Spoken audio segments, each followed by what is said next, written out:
Halo semua, kembali lagi di podcast Bahasa Indonesia bersama Windah. Podcast ini bisa didengarkan di Spotify, YouTube, dan masih banyak platform lainnya. Sebelum kita mulai episode ini, aku mau mengucapkan terima kasih kepada Philip karena sudah mendukung podcast ini melalui Patreon. Semoga podcast ini bisa terus membantumu belajar bahasa Indonesia ya. Selamat datang kembali di seri kata episode ke-22. Di seri ini kita membahas kiasan, idiom, dan peribahasa yang mengandung suatu kata. Dan kata yang akan kita bahas di episode ini adalah dalam. Dalam percakapan sehari-hari juga bisa disebut menjadi dalem. Dalam. Sesuatu yang dalam itu jauh di bawah. Contohnya laut yang dalam, lubang yang dalam, ada juga luka yang dalam. Contoh kalimatnya, kemarin adikku jatuh dari sepeda, kakinya kena batu. Karena lukanya dalam banget, langsung dibawa ke dokter. Dalam juga bisa berarti bukan di luar. Contohnya di dalam rumah, di dalam tas. Ada juga pedalaman.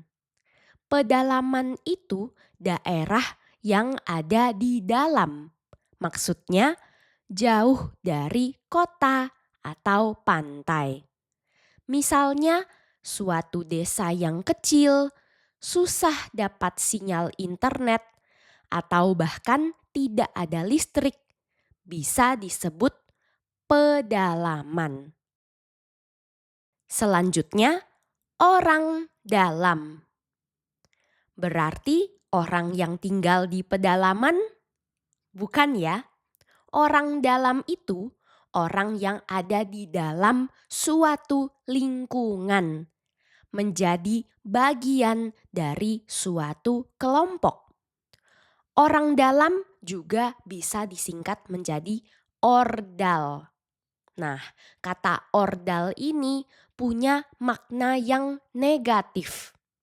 Kita pakai kata orang dalam waktu berbicara soal koneksi yang dipakai untuk mendapatkan sesuatu yang seharusnya tidak bisa didapatkan. Misalnya, kita pakai orang dalam untuk mendapatkan pekerjaan di suatu perusahaan. Atau kita pakai koneksi orang dalam supaya bisa diterima di universitas yang ternama. Nah, di Indonesia punya koneksi, punya ordal sangat penting. Semua jadi lebih mudah kalau kita punya koneksi yang kuat. Bagaimana dengan di negaramu? Juga seperti itu atau beda? Contohnya, kok bisa sih begitu masuk dia langsung jadi manajer? Ya, orang dalam. Ternyata omnya teman dekat direktur. Selanjutnya, pakaian dalam. Pakaian yang dipakai orang dalam ya? Bukan. Pakaian dalam itu pakaian yang dipakai di dalam baju. Tidak terlihat dari luar. Pakaian dalam di percakapan sehari-hari juga bisa disebut daleman. Contohnya celana dalam. Celana dalam disebut CD dalam percakapan sehari-hari. Contohnya, Win, boleh pinjem CD enggak? Dalemanku habis nih. Daleman itu enggak boleh dipinjam-pinjam. Bekas yang kemarin dicuci aja. Nah, kata dalam bukan hanya untuk tempat saja. Kita bisa menggunakan dalam untuk perasaan yang sangat kuat, bisa dirasakan di hati. Contohnya, cinta yang dalam, kesedihan yang dalam. Bukan soal perasaan saja, pikiran juga bisa dalam. Terutama soal ilmu pengetahuan. Waktu kita mendalami sesuatu, kita belajar sungguh-sungguh sampai kita benar-benar paham. Misalnya, kalau kita memperdalam pengetahuan kita tentang bahasa Indonesia, pasti kita mendalami setiap episode yang ada di podcast ini. Jujur, menurutku mendalami suatu ilmu itu susah.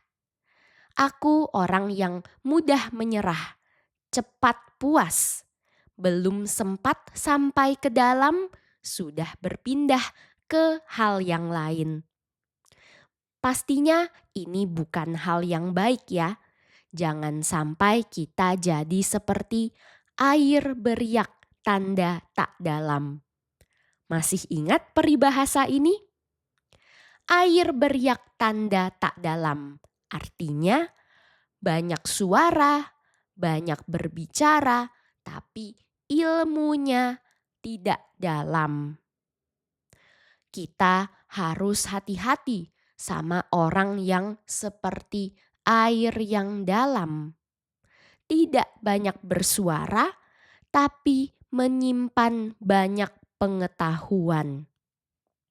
Para pendengar punya teman yang seperti itu? Mungkin dia memang sifatnya pemalu, lebih tertutup. Tapi hati-hati juga, jangan sampai dia jadi musuh dalam selimut. Musuh itu lawan. Orang yang mungkin tidak suka dengan kita atau punya tujuan yang berbeda dengan kita. Musuh dalam selimut. Selimut kita pakai waktu dingin supaya badan kita jadi hangat. Selimut memberikan rasa nyaman dan aman waktu tidur. Kalau pakai selimut, rasanya seperti ada yang melindungi tubuh kita. Jadi, musuh dalam selimut berarti musuh yang ada di dalam kenyamanan kita, di dalam lingkungan yang kita pikir aman, seperti keluarga atau teman. Dalam berteman, kamu orangnya mudah percaya atau tidak? Kadang-kadang waktu menjalin hubungan, baik itu pertemanan atau percintaan, rasanya seperti sedang membeli kucing dalam karung. Kalau kita beli kucing di dalam kantong besar, kita tidak lihat kucingnya. Seperti membeli barang tapi tidak tahu apa isinya. Kadang-kadang waktu kita berteman, berhubungan, kita dengan tulus memberi, dengan hati bersih, dengan tulus.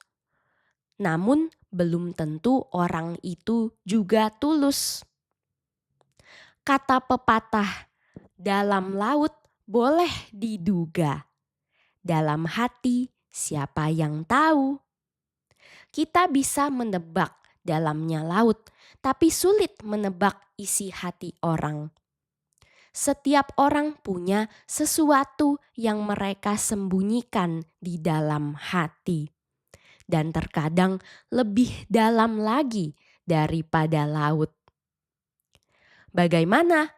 Para pendengar setuju dengan peribahasa ini? Kirimkan pendapat atau ceritamu ke podcastbahasaindonesia@gmail.com atau langsung tuliskan di kolom komentar ya. Episode kali ini sampai di sini. Jangan lupa dukung podcast ini dengan menjadi sahabat Windah di Patreon dan dapatkan transkrip serta terjemahan untuk semua episode yang ada di podcast ini. Bisa juga dukung podcast ini dengan membagikannya di media sosialmu, serta memberikan penilaian di Spotify dan Apple Podcast, supaya semakin banyak orang yang mendengarkan. Sampai jumpa di episode berikutnya. Dah!